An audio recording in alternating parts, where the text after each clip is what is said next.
Hey Jazz, I want to show you what I was telling you about having an Ethernet cord.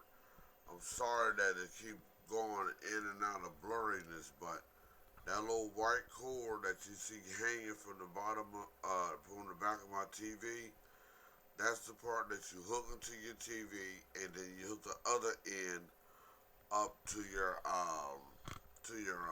modem. That little right there, if you can see it, right there. You hook that line into your TV, and then the other part hooks into your router. That's how I'm able to get my